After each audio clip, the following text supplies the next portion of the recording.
Hi everybody, in this video I'm going to give you 5 steps on how to get more wholesale clients to stock your candles and wax melts.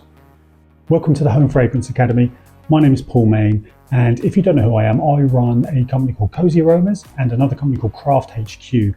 We are a multi-million pound home fragrance business, and that we've set up the Home Fragrance Academy to help other business owners start, grow and scale their home fragrance businesses. So let's jump straight into it with tip number 1. The first thing you need to do is create yourself a document. Now, this document is going to be full of all of the information about your company and the products that you offer for wholesale. So what you want to include here are pictures of your products. Obviously list out all of the products that you sell. You want to also include a lot of information about your company, your story, your brand ethos, all of those really good things that would resonate with a potential stockist. You don't want to go straight in with pricing or anything like this. You just want to talk about, for the first few pages, you want to show them pictures of your products and you want to talk about your company and what you stand for. Then as you go through the document, you want to start talking more about the terms and how you operate as a business. So you want to list out your wholesale pricing. Now your wholesale pricing, I speak about this a lot, your wholesale pricing should be double your manufacturing cost, and then the retail price should be double the wholesale cost. So, and that's the minimum, by the way. If you can get more than that, then perfect. Because shops, they want to have at least 2 times markup. A lot of them go for 2.4 times markup as well of the wholesale price. So just bear in mind all of those sort of different calculations and factor those into your pricing. You also want to talk about your payment terms and how you're going to accept payment and how you want to operate that way. My recommendation would be the first order is always pro forma, which means that you invoice for the order up front, the customer pays it, and then you ship the items.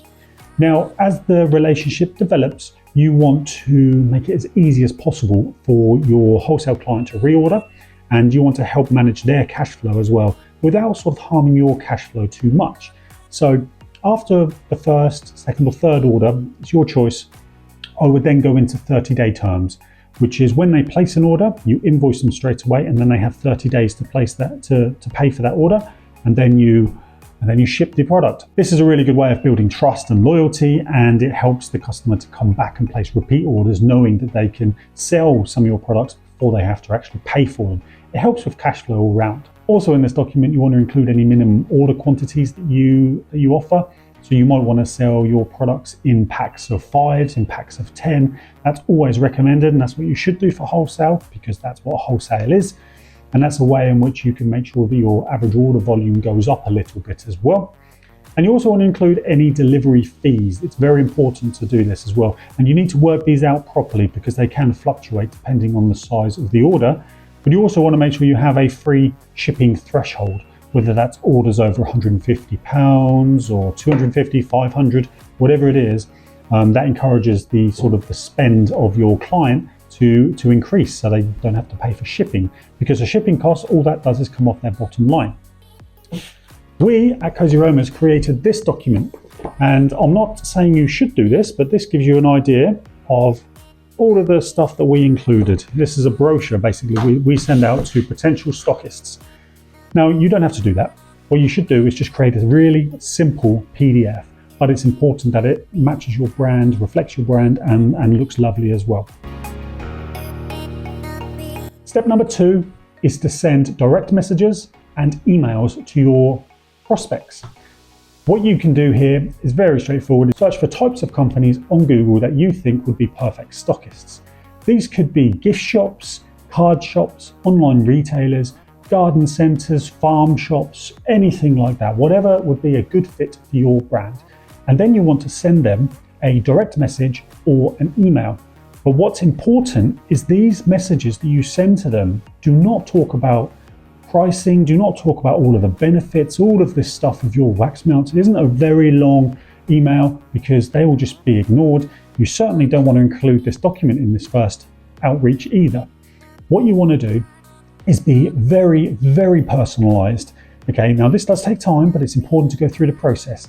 You want to be very personalized, and you want to have a very short, simple email message. An example of a first email you can send to be hyper-personalized is, "Hi, first name. I absolutely love business name, especially product name. We make products which I think would complement your offerings perfectly. Would you mind if I sent over more details?"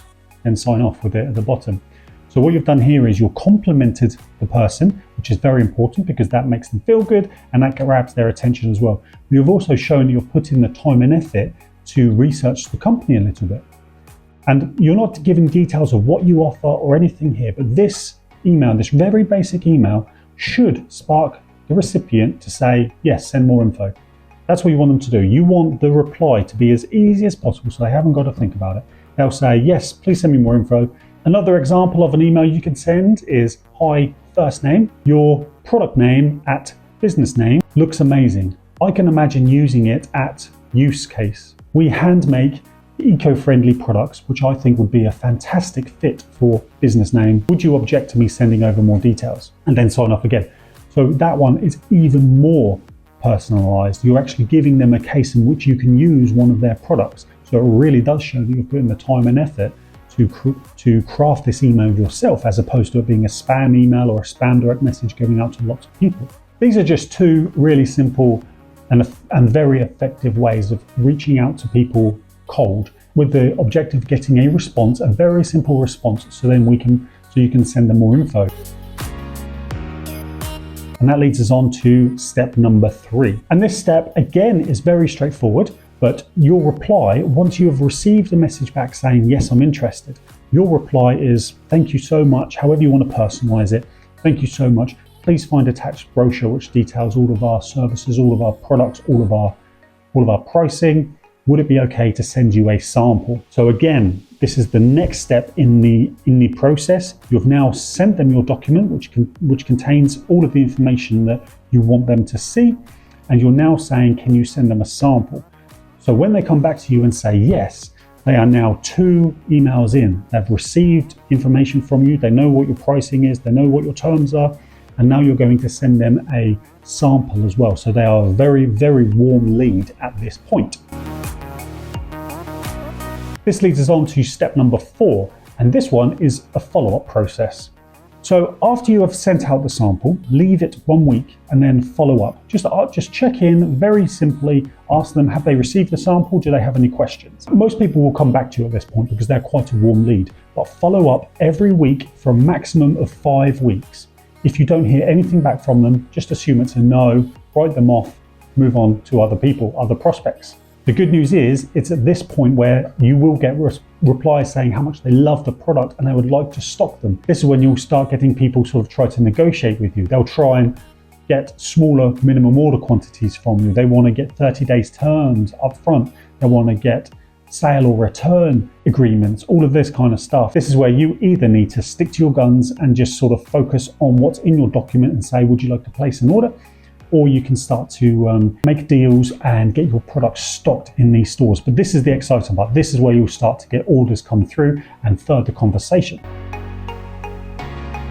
Step number 5 is put in the work. This is going to take time and it's very much a numbers game. Every person you contact, you need to research a little bit. You need to find out information about them so you can personalize the email. And the problem is you'll send out 100 emails and you might get 5 or 10 replies. Okay, so if you only send out 10, you might get 1 reply if you're lucky. Okay, it's very much a numbers game. So you have to put in the work and effort.